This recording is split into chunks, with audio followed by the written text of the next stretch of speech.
temperature, and when volume is fixed, delta U is equal to mcv delta T.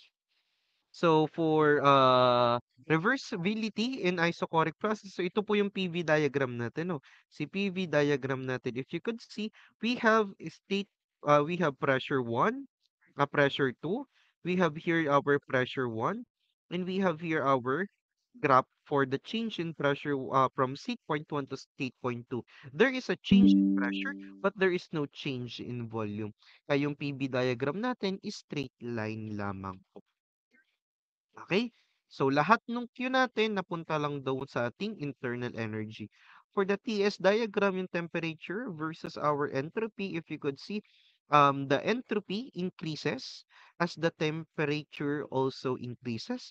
Then the area below that graph or below that curvature line, that is our heat. Okay?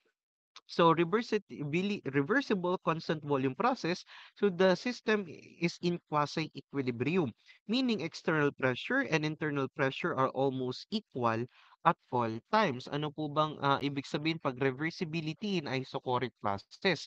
So like any process, pag sinabi nating isochoric process can be carried out reversible or irreversible depending on the speed and equilibrium state of the system.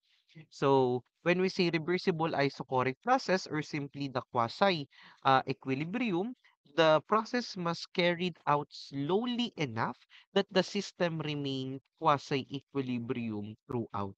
Ibig sabihin, mabagal yung pag-change natin from point 1 to point 2 just to make the the system in equilibrium or simply what we call as quasi-equilibrium.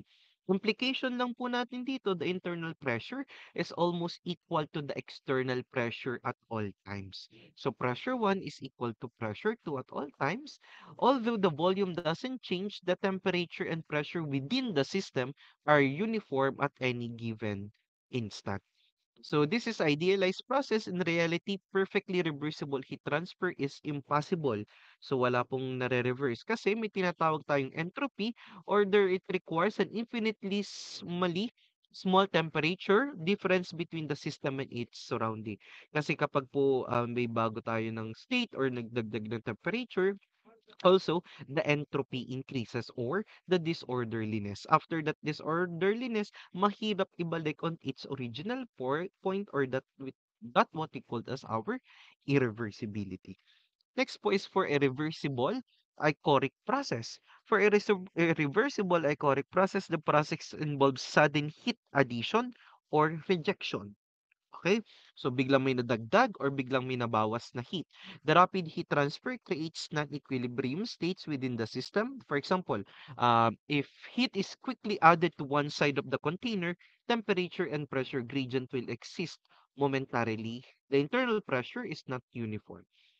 Unlike kanina sa reversible natin, mabagal. Pagdating kay irreversible, mabilis na pagbabago ng temperature or mabilis na pag-introduce ng heat sa ating system.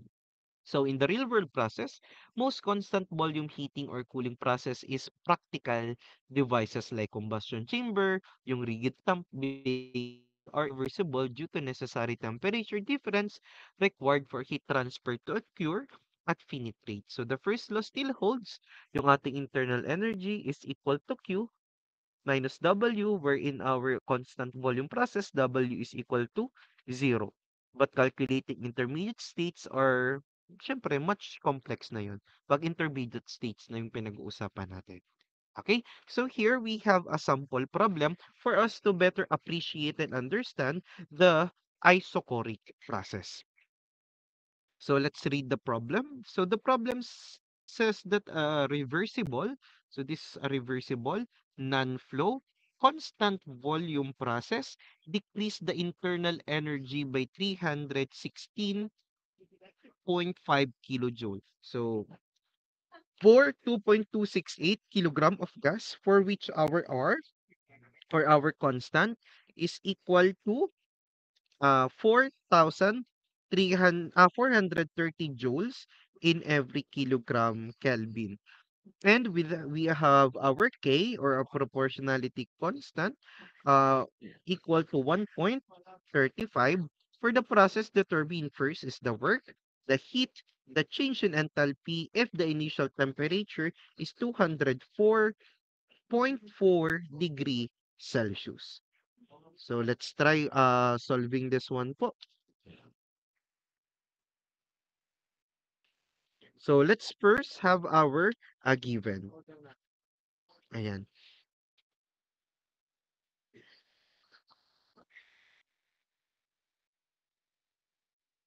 All right, for this one, let's first have our given. So, given po, we have our internal energy po. Dahil po siya ay nag-decrease, we could say that it is negative 316.5 kilojoules. Next po, we have mass. Sabi, a mass of 2.268 kilogram of a gas. We have our R that is equal to 430 joule in every kilogram Kelvin. And also our K na equal po kay 1.35. We also have provided din po sa atin ang ating temperature, no? Initial temperature na equal po kay 204.4 Celsius. Convert na natin to. So, plus 273.15 that is equal to 477.57 Kelvin po. Yan, kinonvert na ni Sir ha. Nag-convert na po si Sir going into absolute value. So, what is being asked or required sa atin? Una po is work. Okay. So, work daw po ang hinahanap natin. Work. Anong klaseng work daw po ito? Binanggit po sa ating problem that is non-flow. Therefore, we are looking for work non-flow. Work non-flow equal po. Ano po kaya ang formula natin for work non-flow? Dito papasok yung tinuro sa inyo ni Sir na ating 7 generals. Ang sinabi sa atin, we have a constant volume process. So this is our constant volume process. Ayan lahat yon. Constant volume. Yan yung constant volume, color yellow. No. Tapos ang hinahanap daw po nating una ay work non-flow. So ito ang work non-flow. Yan, work non-flow. Therefore, kapag tinignan natin work non-flow, okay.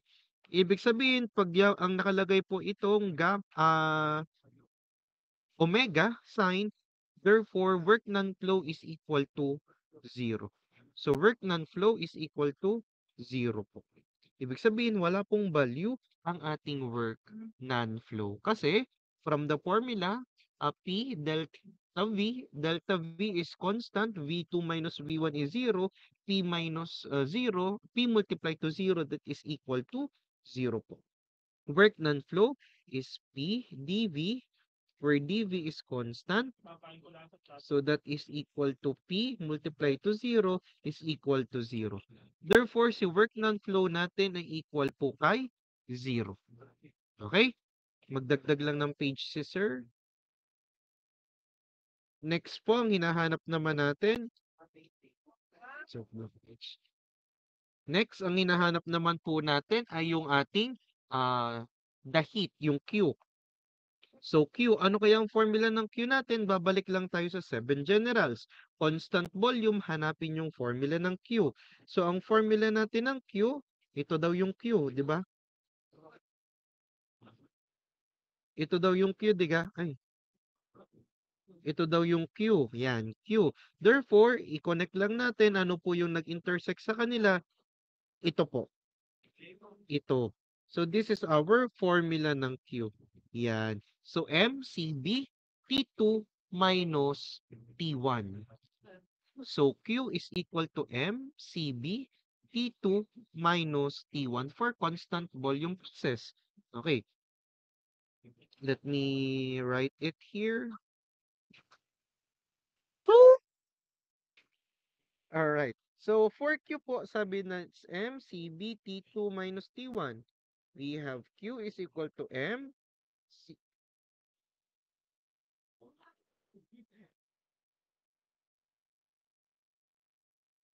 yan, is equal to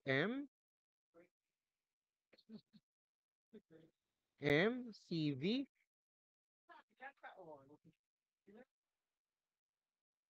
CV, T2 minus T1. May binigay ba sa ating CV? Naku, sir, wala po. But we also know that Q is also equal. Saan nga ba galing ang Q? That is delta U plus work. Diga? Yung ating laging paulit-ulit na internal energy. And our work is equal to 0. So that is simply delta U. Therefore, Q is equal to delta U na equal kay negative 316.5 kilojoule na given naman po. Okay, so let's have letter C po. Ang hinahanap na sunod ay change in entropy if the initial temperature is 204.4 degree Celsius. So change in entropy po. So change in entropy is equal to, balik tayo dito sa formula natin. So sabi kapag change in entropy, so we have here, gawin natin color red, enthalpy, entropy, ibig sabihin ito po yung change in entropy formula. Kung saan po tayo nagtagpo, o saan tayo nagtagpo? Dito. So we have M, CV, ln T2 over T1. So writing M, CV, ln ng T2 over T1. So M, CV, ln ng T2 over T1, may value na tayo nung T1 natin. Pero wala pa tayong value nitong CV. So let's try solving first the value of CV. And CV is katulad dito, yan nandito naman. CV daw po can be obtained do sa discussion natin kanina with our R over K minus 1. So CV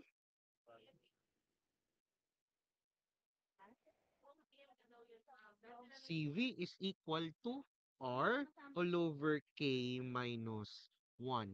So R, ito po ay nandun din sa likod ng inyong module as part of mahalaga or yung conversion, lagay ko rin to. R all over K minus 1. Ano daw yung value natin ng R? From the problem, we have 430 joule in every kilogram Kelvin divided by yung ating K na 1.35 minus 1 po. That would give us 1.228, I'm sorry, 1228.57 joule in every kilogram Kelvin po. And this is the value of our CB or pwede nating i-simplify na 1.22857 kilojoule in every kilogram Kelvin. Okay, so meron na tayong CV, meron na. Meron na tayong T1, meron na. Yung M natin at saka yung T2 na lang. Okay, right now we already have our specific heat in term at constant volume. So, meron tayong specific heat, meron tayong T1, hinahanap naman natin ngayon si ating T2 po. For us to look for T2, so let's try to maneuver all the formula that we have using this Q, no, para ma-achieve lang natin yung value ng T2. So, we know that Q is equal to M CV T2 minus T1. We already have CB, we already have T1, so we are just going to substitute po. Ating M po, provided naman tayo from our given, we have our M na 2.268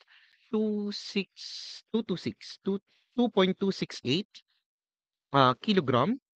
Multiply sa CV natin na 1.22857 kilojoule in every kilogram Kelvin times ang T2 na hinahanap natin minus yung ating pong T1 na equal kay 477.55.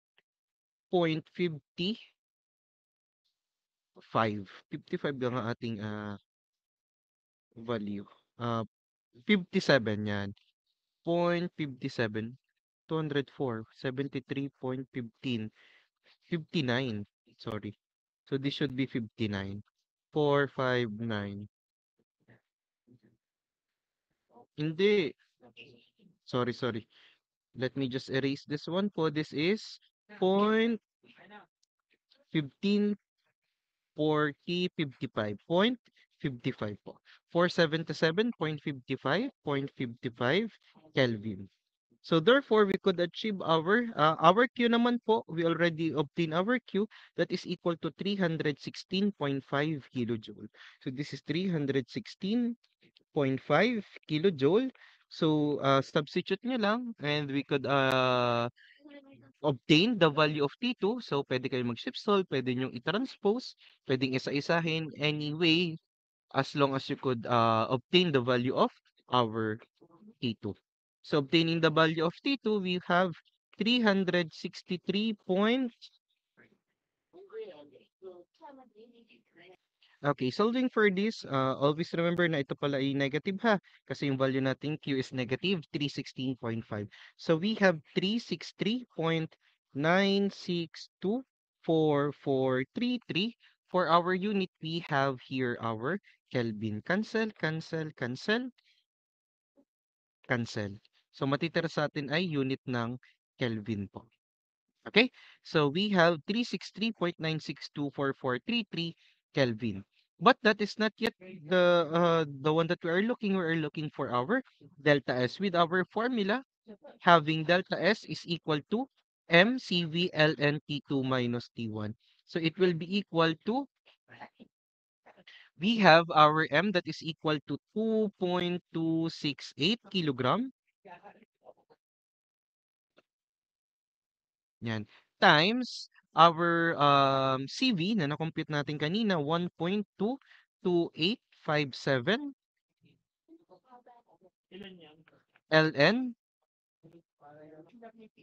ln of our T2 na na-solve lang natin 363.96 na lang, di na kasya.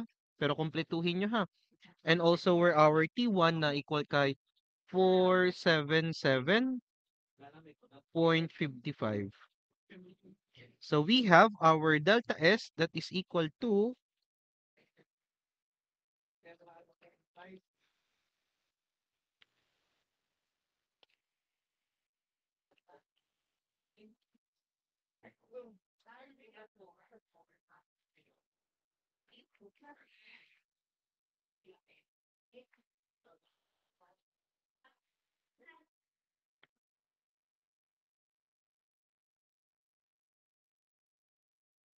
okay, kinakalkyo lang po ng sir. So our value is equal to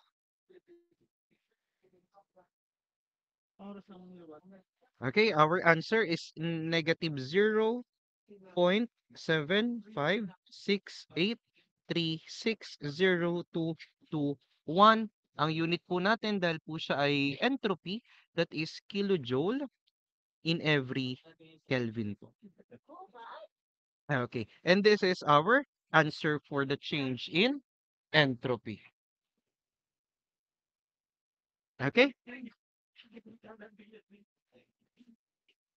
And that is how we solve for a sample problem of our constant volume process, isochoric process, or isovolumetric process, or isovolumic process. No, so okay. Please do try problem number 2, 3, 4, yan, and 4. No, that will be yours to answer. Okay, so let's have our next.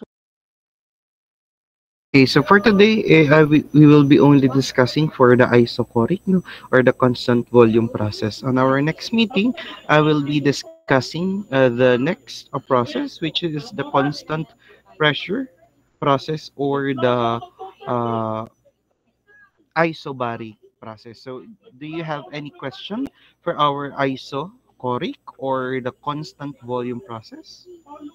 Question? Are you sure, everyone? So please, again, as part of our requirement, you need to finish other try this. So try this number 2, 3, and 4. And if you have any question, you could always direct it to our Google Classroom. So before I let you go, I will be just having a quick attendance. I see some of you already leaving. So let's have our attendance.